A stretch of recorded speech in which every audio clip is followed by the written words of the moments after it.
kalau menghadapi produk dari Cina, prinsip saya adalah masa kita kalah dengan mereka. Kita di negeri sendiri, artinya bagaimana tantangan kita membuat mainan itu berkualitas dan harganya bersaing buat kita. Kami juga berharap ke depannya ini bisa didengar pemerintah untuk bisa mendukung kami ya, untuk bisa bersaing di pasar global gitu dengan kebijakan yang tepat. Jangan sampai malah nanti bahan baku kami masuk ini jauh lebih mahal, benar. Sehingga harga kami tidak bisa bersaing.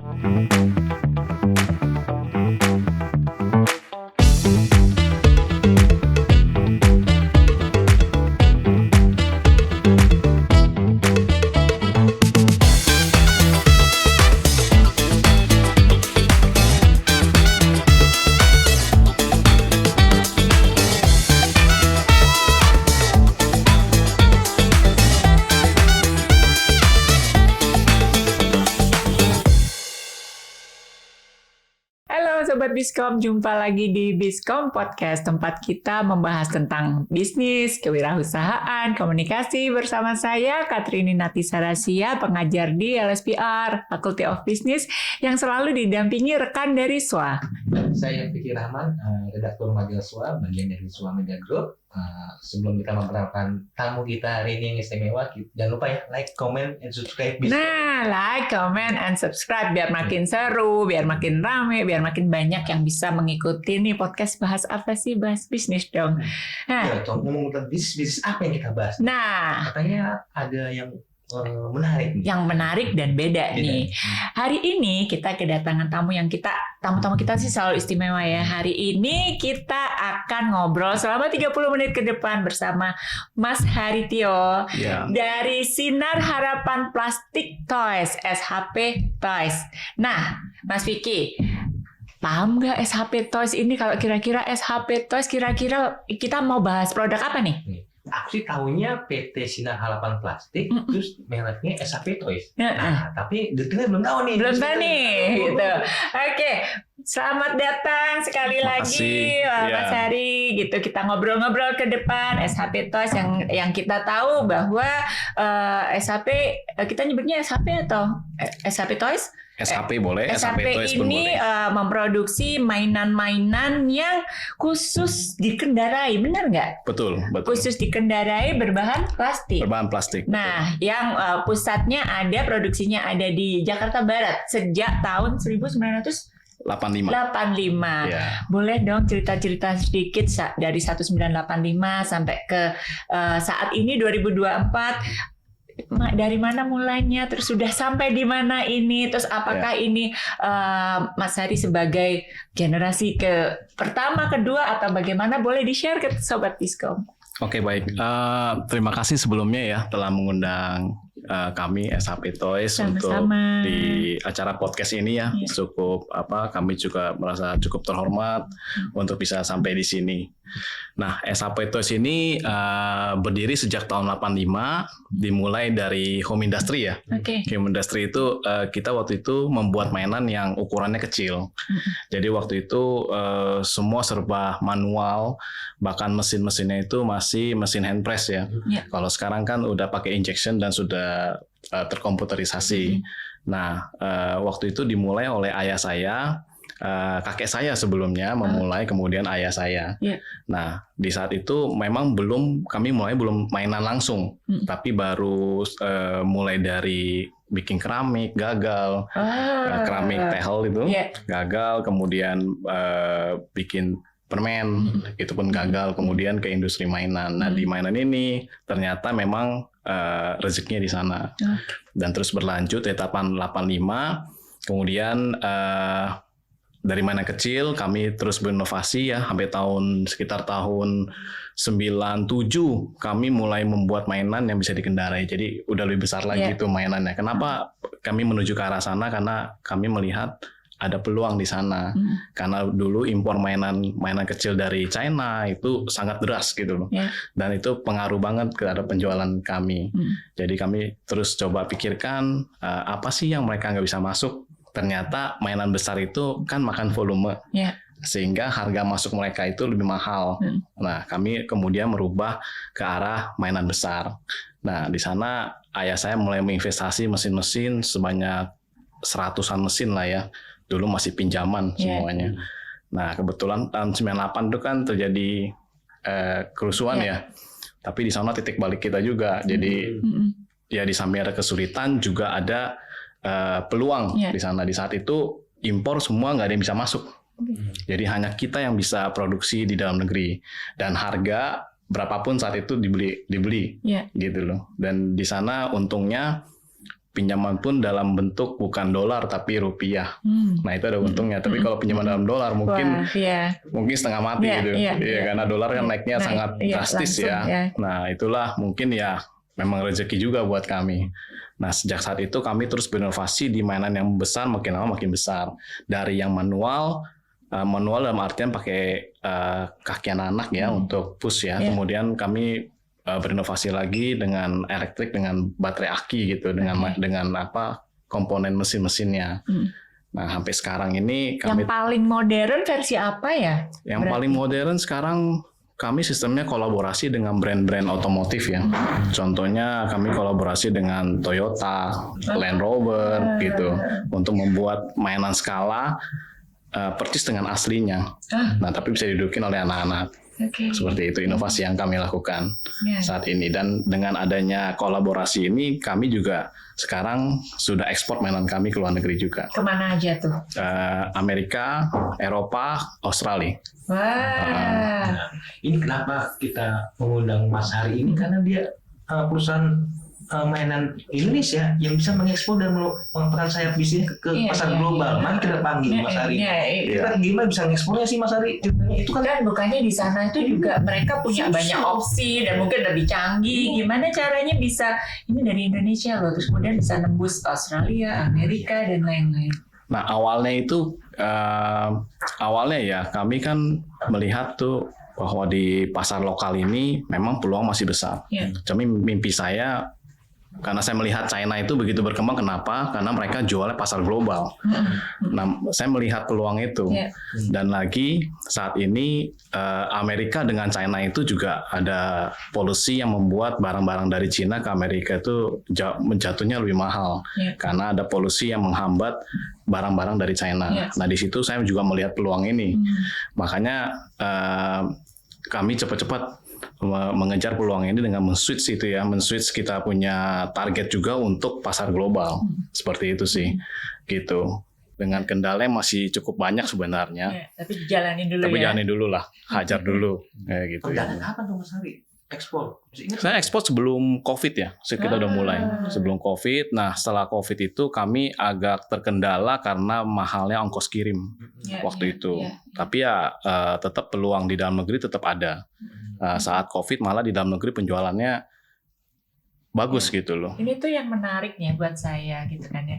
Saya pun mungkin kita semua juga pernah ngalamin gitu. Waktu kita kecil kita pun udah mainan yang tapi pakai dijejek. Pakai kaki, pakai kaki gitu kan ya. Terus kemudian makin canggih dan canggih. Itu memang potensi pasarnya di Indonesia itu sebesar itu ya. Anak kecil tuh banyak banget ya. Yang mainan yang model-model dikendarai berarti kan ada mobil, ada motor juga ya. Betul. Sebenarnya mainan itu kan jenisnya banyak ya. Tapi dari data BPS kita melihat bahwa pertumbuhan anak-anak di Indonesia itu cukup signifikan, cukup besar karena seperti kita ketahui bahwa Indonesia ini untuk jumlah penduduk terbesar di Asia Tenggara, kemudian nomor 4 di dunia. Ya kalau saya lihat data-data dari statistik ya, makanya saya melihat lagi peluang pertumbuhan anak-anak itu persentasenya cukup besar. Ini untuk anak usia berapa sampai berapa? Kita 3+ ya. 3+. 3+ artinya kalau Mas Vicky masih bisa gitu, masih masuk. Masih bisa plus loh. Nggak ada unlimited. Masih bisa, iya masih bisa. Betul. Oke, dengan range harga mulai dari berapa sampai berapa? Kami range harganya dari di bawah 100 sampai 3 juta. Range harganya. Ya. Di bawah 100 sampai 3 juta. Jadi tadi Indonesia terus jumlah penduduknya besar. Betul. Gitu kan, pertumbuhan anak-anak juga keep coming Betul. gitu ya. Betul. Dan itu dari Sabang sampai Merauke kebutuhannya memang setinggi itu ya. Betul. Sehingga dari tahun 1985 fokus memang hanya di jenis kendaraan. Betul, hanya jenis kendaraan. Nggak ngelirik yang lain nih. Nggak ngelirik yang lain. Boneka kayak apa enggak? Belum. Karena memang ya udah fokus di situ, dikuatkan di situ, tinggal ekspansi saja. Betul. Sebenarnya fokus itu penting karena mainan ini jenisnya banyak ya. Banyak sekali jenisnya. Nah, kenapa selain saya juga passion di otomotif. Makanya kita tetap fokus di mainan anak-anak yang beroda lah. Dan terbuat dari plastik gitu. Karena kami sudah ahlinya di sana lah seperti itu, dan fasilitas pabrik kami juga sudah terbentuk seperti itu. Pabriknya di Kalideres ya, Mas Ari? Di Kalideres. Dari dulu nggak pernah pindah berarti ya?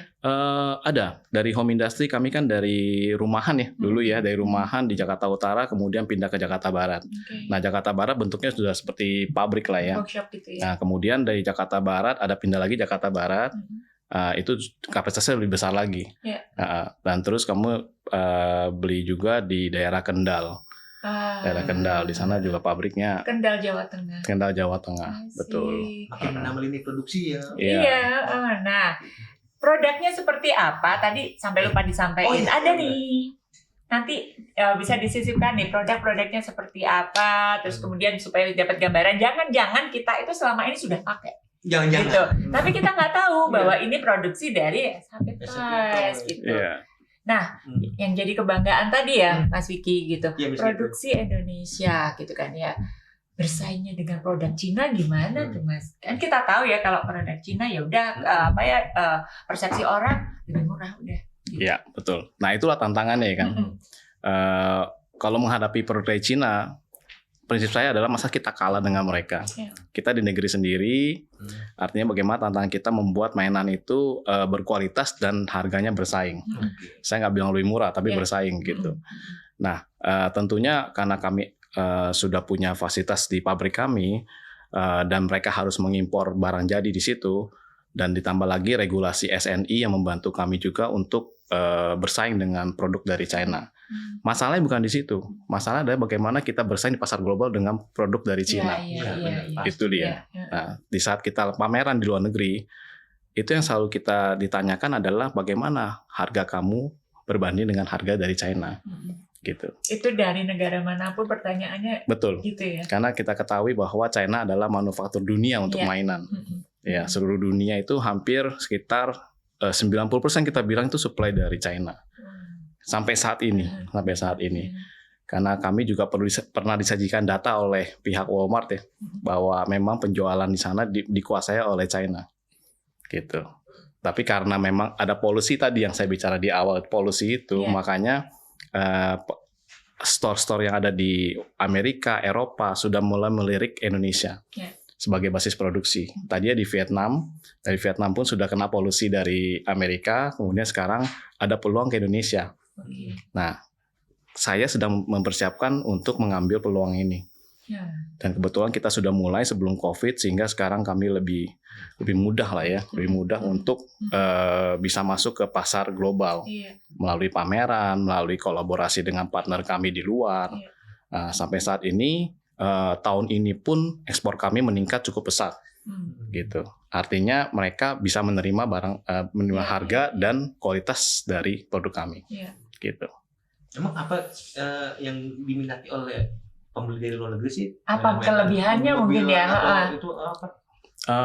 Kelebihannya ya, pertama mereka kalau saya lihat dari luar ya, mereka suka mainan besar, tapi harganya pun ya harus bisa bersaing. Gitu. Dari segi kualitasnya juga mereka testingnya banyak. Nah itu tantangan buat kita juga. Dan bahkan Indonesia ini untuk melakukan testing yang mereka minta itu kadang-kadang nggak ada gitu. Sehingga kita harus testing mainan kami di luar negeri. Nah itu juga cost buat kita. Kami juga berharap ke depannya ini bisa didengar pemerintah untuk bisa mendukung kami ya, untuk bisa bersaing di pasar global gitu dengan kebijakan yang tepat.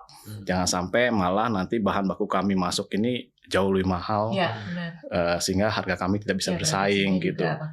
Dan kami juga dibantu dalam membangun ekosistem di dalam di Indonesia ini sendiri, karena Cina juga melakukan hal itu. Dan China itu pinternya adalah mereka menjadikan satu tempat.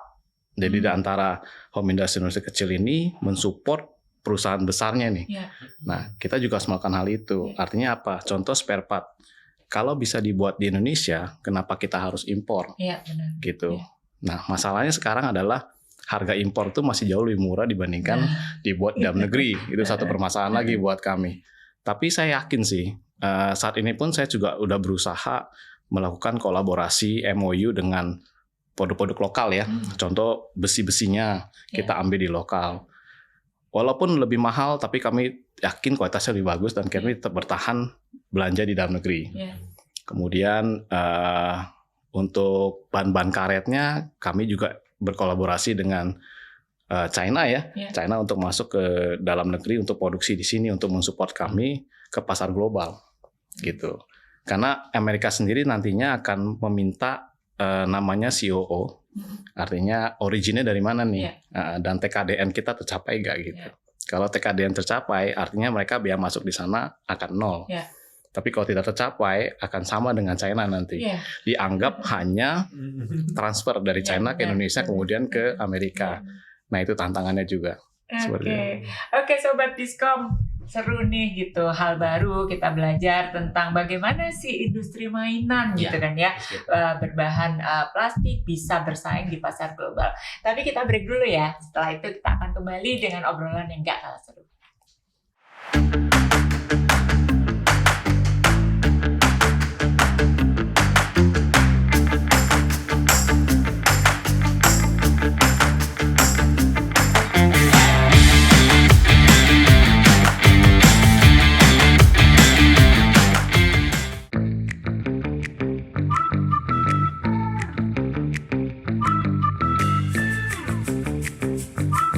Studying at Elsevier is always fun with international vibes.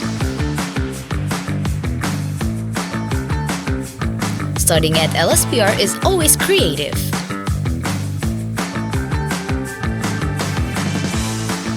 Studying at Elsevier is always flexible. Studying at Elsevier is always effective and also one step ahead.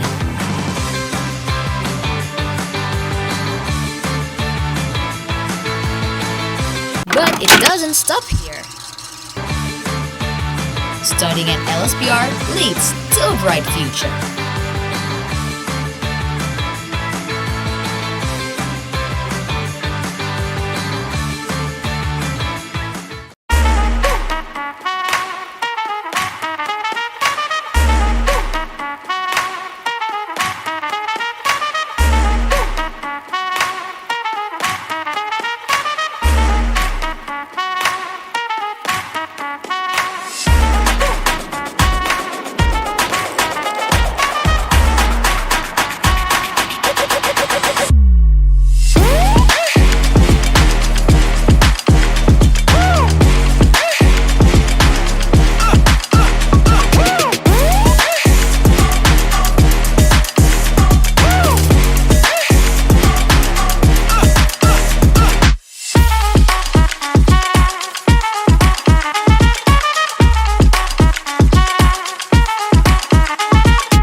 Sobat Diskom, kembali lagi kita masih bersama Mas Hari dari SAP Toys yang akan kita lanjutkan lagi obrolan-obrolan yang gak kalah seru.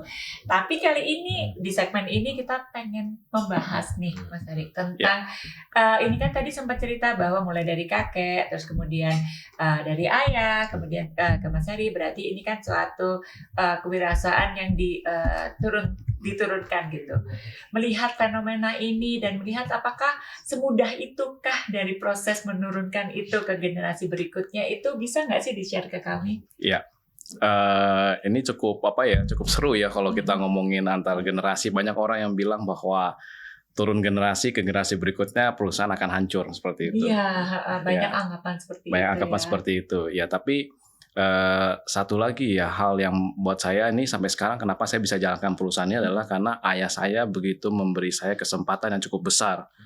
Jadi dia itu nggak pernah tuh ngedikte saya harus gini. Dia bahkan bilang kalau bisa kamu jalankan dulu, jangan pernah nanya saya. Kamu rasakan dulu seperti apa gitu loh. Kalau kamu salah nggak apa-apa, nanti saya kasih tahu jalan yang benar seperti apa. Nah itu yang teringat di benak saya sampai sekarang. Gitu. Bahkan saya di luar negeri, saya sekolah, saya mulai usaha juga, beliau nggak pernah bilang maksudnya saya sering telepon, sering diskusi, tapi beliau bilang kamu kalau menjalankan sesuatu tuh jangan nanya saya dulu. Gitu. Itu yang teringat sampai sekarang. Bahkan saya diomelin kalau nanya terus gitu loh. Kamu jalanin aja. Saya yakin kamu bisa. Kalau ada salah, nanti saya koreksi gitu dari pengalamannya beliau gitu ya. Nah dari situ saya jalan, saya pelajarin semuanya. Kebetulan saya juga passion ya, karena saya dari kecil tuh tinggal di pabrik. Saya ikut bapak terus. Dari pabrik buka di mana, saya ikut kemana. Pemandangan hari-hari betul. Lah ya. Bahkan karyawan saya yang sekarang masih bekerja itu melihat saya tuh dari kecil sampai sekarang. Nah begitu saya sekolah di Beijing selesai, saya sekolah di Beijing sempat belajar bahasa. Saya pulang, kemudian waktu itu papa saya belum langsung saya naik jabatan, enggak, saya masih belajar di dalam. Di sana saya mulai belajar bagaimana sih cara bikin mall, cara produksi seperti apa. Walaupun sebenarnya sedikit banyak saya sudah tahu ya, karena saya dari kecil kan tinggal di pabrik. Cuma untuk proses lebih dalamnya itu saya pelajarin sendiri. Nah, makanya saya sering di pabrik tuh. Saya sering bermain di pabrik. Bahkan mungkin dulu sekolah teman-teman saya ada karyawan saya. Karena papa saya sih waktu itu main bola, main basket itu dengan mereka gitu. Jarang saya keluar main sama teman-teman. Nah di sana setelah 4 tahun saya masuk ke pabrik, kemudian papa saya mulai menyerahkan ke saya gitu. Jadi udah mulai ganti di akta pun udah ganti, jabatan ganti. Nah di sana saya mulai mimpin. Saya bilang hal pertama yang saya harus lakukan adalah pembenahan. Pembenahannya apa? Pembenahannya saya mesti pakai sistem, saya bilang. Gitu, karena saya melihat nih makin lama kita produknya makin banyak, makin membesar karyawannya, jumlah karyawan. Saya bilang kalau nggak pakai sistem, saya nggak bisa kontrol. Saya nggak tahu nih, ini benar nggak apa kata karyawan. Hasilnya benar nggak seperti ini. Makanya dari tahun 2014 saya pegang itu, saya mulai menerapkan sistem ISO. Dari sana saya mulai, kebetulan waktu itu 2014 itu adalah mulainya SNI mainan. Jadi secara kualitas juga kita harus tingkatkan, gitu. Nah, hal pertama yang saya tuntut adalah SDM-nya nih, karena itu hal yang paling sulit. Tadinya kan dipimpin oleh papa saya, begitu dipimpin saya kan beda lagi ceritanya, gitu. Dibanding-bandingin nggak? Itu hal yang lumrah ya, maksudnya pasti hal yang lumrah. Betul, karena dengan sistem itu kan. Sistem ISO itu kan kerjakan apa yang kamu catat apa yang kamu kerjakan. Dulu kan nggak ada seperti itu. Artinya pasti ada perasaan nggak nyaman. Betul, perasaan nggak nyaman. Mereka harus disiplin gitu. Itu aja tantangannya banyak. Ya sampai demo apa segala macam pernah lah. Gitu. Tapi ya kita tetap jalan, tetap fokus sama apa yang kita mesti tuju. Kalau kita ngalah, nanti malah berantakan semuanya gitu. Nah saya bilang juga bahwa saya merubah sistem ini, investasinya juga nggak kecil. Dulu saya bilang bisa miliaran, saya bilang. Bapak saya bilang, beliau bilang, ya silakan, kamu jalanin aja. Sesuai apa yang kamu mau bawa nih perusahaan. Nah dari sana saya mulai bebenah, saya hire konsultan, saya benah satu persatu, sampai dari sistemnya kita bekerja di lantai sampai jadi conveyor belt, jadi terpusat gitu ya. Jadi itu kan membuat kita nggak perlu lahan yang banyak untuk kapasitas produksi yang bisa lebih besar gitu loh. Nah dari sana kita terus berkembang, kapasitas produksi pun meningkat gitu. Nah inovasi-inovasi seperti penggantian mesin ke yang lebih hemat energi, kemudian penggunaan tangan robot, conveyor belt itu kami rubah semuanya. Gitu, dan itu biayanya cukup tinggi, cukup tinggi, tapi hasilnya pun cukup signifikan kenaikannya. puas ya berarti dengan upaya Puas. perubahan-perubahan itu dengan Betul, hasilnya. betul. Bahkan sampai sekarang pun inovasi-inovasi produk tetap kita terus jalankan ya, sama pengembangan SDM juga terus kita lakukan gitu. Karena menurut saya SDM adalah kunci utama sih. Oke. Mindset mereka itu harus saya rubah dari misalnya dari yang tadinya tradisional kemudian lebih diajak pakai sistem lebih modern, bukan untuk keren-kerenan tapi benar. Siapa yang mau belajar semua punya peluang nih sekarang nih. Siapa yang mau meningkat semua punya peluang. Jadi bukan hanya yang dekat ke orang tua saya saja atau dekat ke pimpinan itu yang bisa naik, enggak. Kita harus punya KPI, punya penilaian terhadap karyawan. Siapa yang bisa, ya dia harus bisa naik.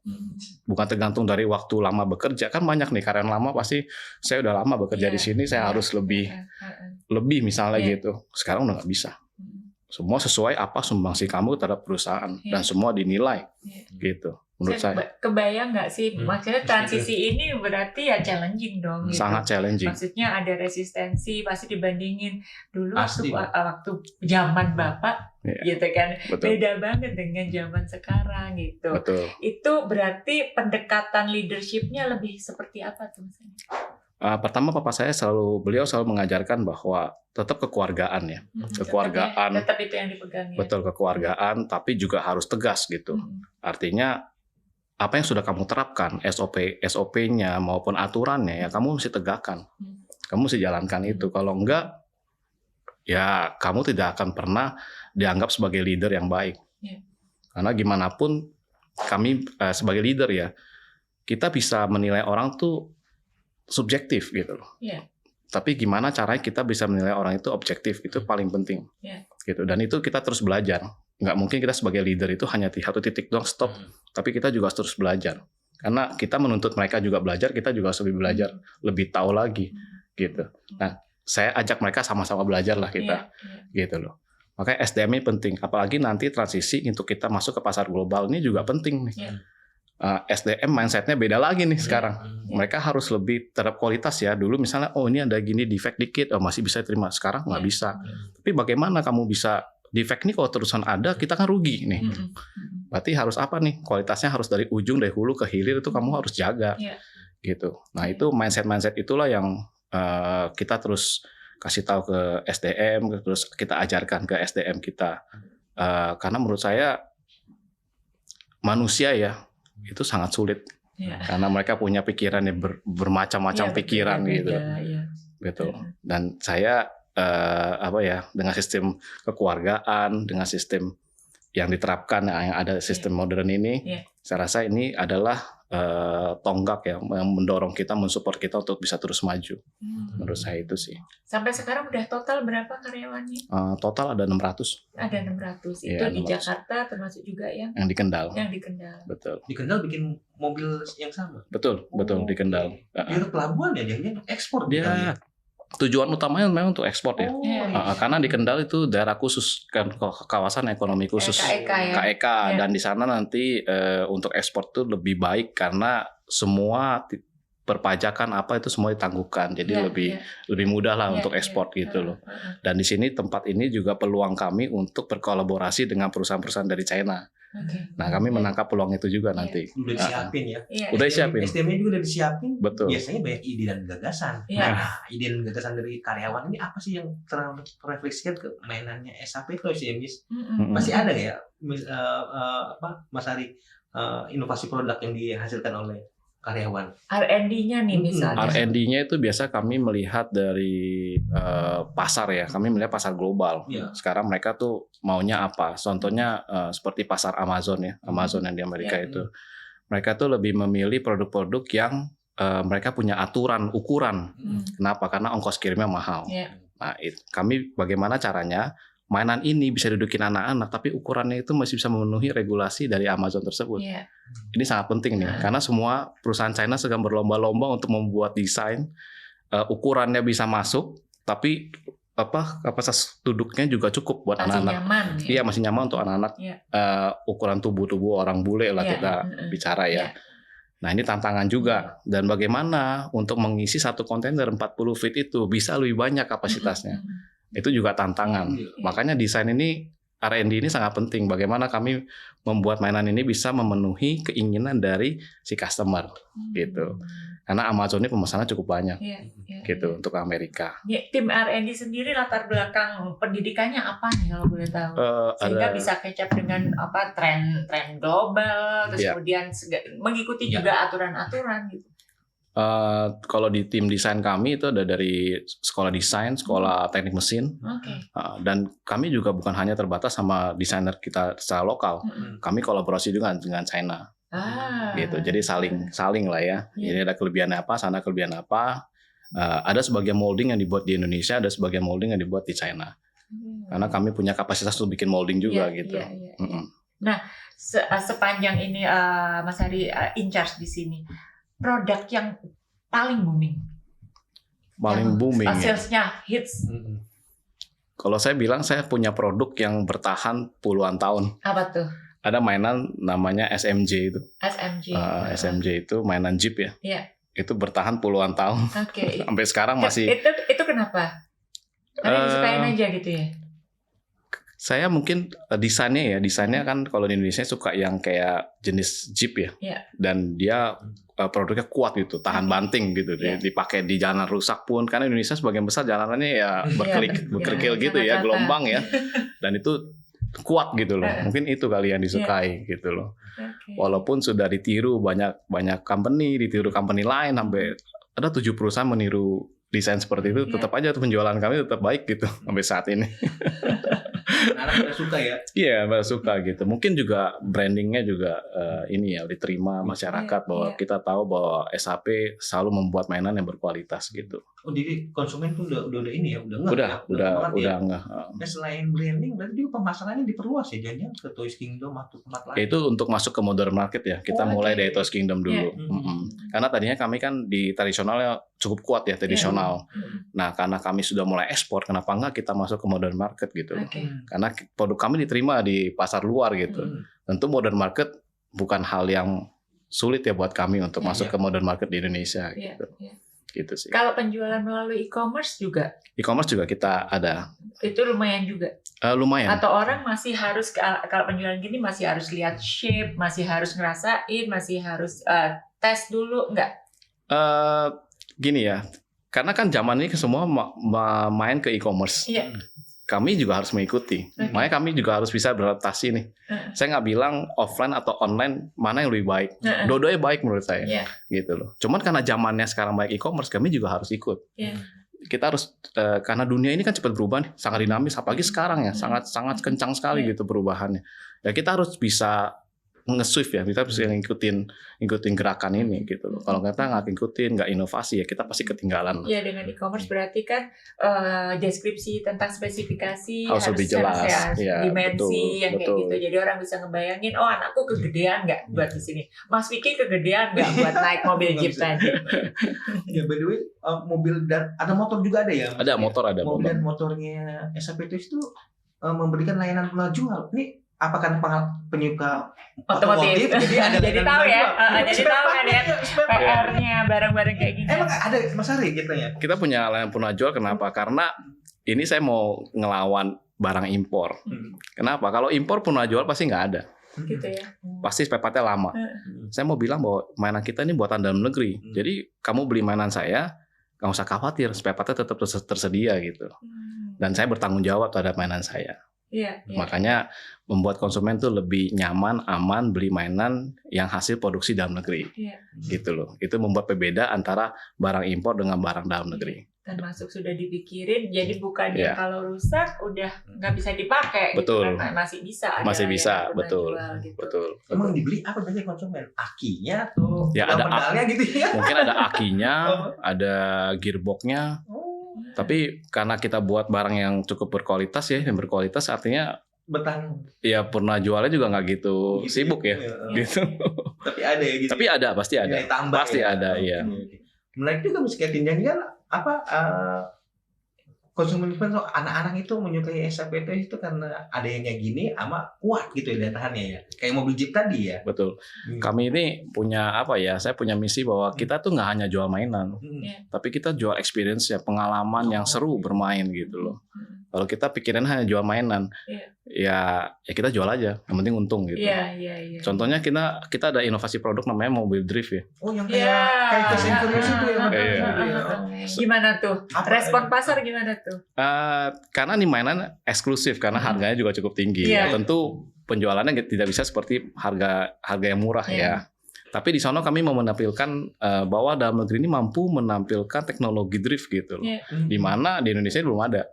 Ini bisa dipakai buat ngebut ya? Sekencang apa? Saya nggak bilang ngebut ya, tapi bisa drifting. Kalau ngebut kan konotasinya bahaya buat anak-anak ya. Nah itu kita udah pikirin secara safety-nya, artinya itu semua under parents control. Jadi parents itu melihat anak nih kalau udah bisa ngedrift, dia bisa pakai mode drift atau mode yang normal, gitu. Dan drift ini kami juga sudah ekspor. Sudah ekspor. Diminati oleh dari Inggris. Gitu. Baru dikirim mobil drift ke Inggris ya? Iya, ke Inggris, dan mereka sekarang di Eropa sekarang regulasinya pakai baterai litium ya. Nah, itu juga. Tanpa baterai litium kita tidak bisa ekspor ke Eropa, itu regulasinya. Tapi kalau regulasi-regulasi yang hubungannya dengan negara lain itu bisa berbeda berarti ya? Berbeda-beda. Eropa maunya speknya baterai litium gitu. Betul, dan testingnya pun berbeda kan. Eropa testingnya ada REACH, ada RoHS gitu, ada EN71 itu yang standar. Kalau Amerika ASTM dan beberapa regulasi dia yang ada CA Prop apa segala macam, testingnya banyak sekali. Gitu. Nah itu tantangan buat kita juga sebenarnya. Testing itu juga nggak mudah untuk lewat dan mahal. Gitu. Dan saya harap testing ini ada di Indonesia. Karena di luar negeri ya. Di luar negeri semua. Karena Indonesia ini nggak bisa melakukan semua testing dalam satu lab. Gitu. Dan di luar negeri itu bisa, satu lab itu bisa melakukan semua testing. Gitu. Termasuk baterai litium. Baterai litium ini perizinannya cukup ketat. Karena untuk masuk ke dalam kontainer atau ke kapal aja nggak semua kapal mau menerima ya. Karena dia dangerous dangerous goods ya, maksudnya bisa meledak gitu. Nah itu tantangan buat kami juga, apalagi baterai litium ini dipakai di mainan, karena itu kan untuk anak-anak ya. Tapi karena namanya regulasi. Tapi kenapa mintanya litium? Karena memang lebih safe berarti. Ada apa concern ke lingkungan atau apa? Kalau menurut saya sih lebih ke ini namanya non tarif barrier untuk China. Udah ngomongin kebijakan lagi ya.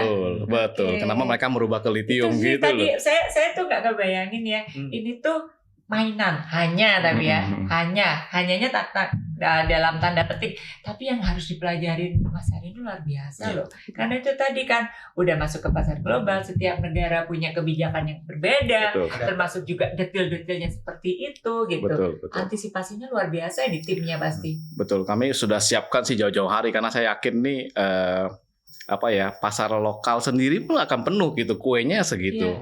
Nah makanya bagaimana saya melihat seperti awal saya bilang, China itu global, mereka jualannya global. Nah Indonesia juga seperti itu. Kalau kita cuma ngandalin pasar lokal aja kita dibombardir sama China. Mereka masuk secara ilegal ke Indonesia, seperti itu dengan harga murah, ya kan? Kalau kita bersaing harga murah terus nanti produk kita tidak ada yang kualitas gitu loh. Bagaimana? Itu bohong lah kalau misalnya kita bisa jual murah dengan kualitas bagus. Itu sangat tidak relevan gitu loh. Kalau produsen serupa yang dalam negeri ada punya kompetitor atau so far? Oh dalam negeri, yang dari dalam negeri. Ada, kita ada kompetitor juga di dalam negeri. Ada mereka ada yang PMA ya, PMA juga ada. Dari China sebenarnya juga udah bikin pabrik juga di sini gitu ya. Kompetitor kita ada. Itu lumayan signifikan nggak pengaruhnya, impact-nya? Atau udah masing-masing aja gitu, karena masing-masing artinya masing-masing sudah stick dengan ya udah kita punya strength ini, kita punya kelebihan ini. Masing-masing punya strength-nya, tapi kami itu bersaing di market lokal juga ya, kami berdua itu bersaing di situ, tapi saya juga melihat peluang. Jadi saya juga nambah channel lagi nih kemana jualannya gitu, untuk menambah peluang jualannya, karena kan pasar kita kuenya cuma situ aja sih sebenarnya. Kalau tambah pemain importir, pemain lokal, tambah lagi semua di situ ya sebenarnya kita hanya makan market yang sama gitu loh. Nah bagaimana kami mau berkembang menambahkan kapasitas ini, kita harus bisa membuat channel-channel jualan yang baru gitu. Kami harus melihat peluang itu, dan peluang itu saya lihat ada di ekspor. Gitu. Makin tumbuh ya, katanya 50% ya pertumbuhannya. Iya, tahun ini sangat besar sih pertumbuhannya. dan strategi SAPT untuk peningkatan ekspor katanya ikut pameran ya? Ikut pameran supaya orang mengenal kita ya, terutama ya barang di Sesering luar apa China. itu frekuensinya? 1 tahun ada 3 kali. Di Saat ini yang pengen lagi banget dapat di mana? Negara mana? maksudnya pasarnya Ya. Amerika tentu. Ya, Amerika. Amerika cukup besar pasarnya di situ. Kemarin Ya. yang sudah Amerika di sebelah mana nih? Jadi Amerika itu ada Amerika Selatan, Ya, Amerika makanya, Utara ya. utara. Amerika Selatan nih peluangnya cukup besar juga di situ. Oke. Uh-uh. Udah masuk. Udah Brazil. Oke. Ke Brazil ya. Brazil. Brasil mirip-mirip dengan Indonesia mungkin ya Betul, masih ya. betul. Tapi Brazil ini karena bayarnya Amerika Utara, jadi regulasinya sama. Kami harus memenuhi regulasi di Amerika Utara itu masuk ke Brazil gitu. Sama aja. Karena bayarnya orang di Amerika Utara itu gitu. Wah, seru juga nih Mas Iya. Vicky obrolan Mas Vicky. kita 30 menitnya jadi nggak berasa. Nggak berasa. Oke, Sobat Biskom, sebelum kita tutup, ini ada closing statement dari Mas Hari yang pasti akan ada manfaat buat kalian semua yang berminat di entrepreneurship, terus kemudian untuk mengetahui apa sih bekal kita lebih lanjut. Monggo Mas. Ya, SAPT itu punya tagline bahwa kita menciptakan mainan itu kita ingin anak-anak tuh bahagia. Jadi your smiles, our happiness. Your smile is our happiness. Iya, senyum anak-anak adalah kebahagiaan buat kita. Dan kami di sini bukan hanya membuat mainan atau menjual mainan, tapi kita memberikan experience-nya lebih untuk anak-anak. Dan anak-anak, karena anak-anak itu adalah masa depan Indonesia ya, cikal bakal pemimpin bahkan yang akan melihat Indonesia menjadi lebih baik lagi. Jadi anak-anak itu penting buat kami dan senyuman mereka adalah kebahagiaan buat kita. Oke. Membahagiakan Luar biasa. anak-anak ya. Membahagiakan anak-anak, jangan lupa pemimpin. dibahagiakan Iya, anak-anak siap. masing-masing. Oke. Oke, Miss Catherine. Sobat Diskom, hari ini luar biasa bahwa produk Indonesia sudah berhasil untuk menembus pasar global dan tentunya dengan harapan makin banyak lagi yang mengikuti jejak dari SAP Toys, makin dikenal kita sebagai produsen dari produk-produk yang berkualitas dan mempunyai daya saing sama internationally atau globally. Oke, sampai jumpa lagi di episode selanjutnya. Salam Diskom Podcast. Di era di mana teknologi informasi dan komunikasi berkembang pesat, transformasi digital memaksa kita memahami alur informasi yang tersebar cepat melalui jaringan internet. Membaca berita melalui gawai pribadi kini menjadi rutinitas harian bagi banyak orang. Selain memperoleh informasi terbaru, membaca berita juga menambah wawasan dan melindungi kita dari hoax. Menyadari pentingnya informasi yang akurat dan inspiratif, sua.co.id hadir menyajikan kabar bisnis dan ekonomi terkini. Sua.co.id adalah portal bisnis yang menyediakan berbagai informasi terkait pemasaran bisnis, manajemen, CSR, aksi korporasi, tata kelola perusahaan, profil bisnis pengusaha dan profesional, investasi pribadi, teknologi informasi, wawancara eksklusif dengan CEO, serta data penelitian.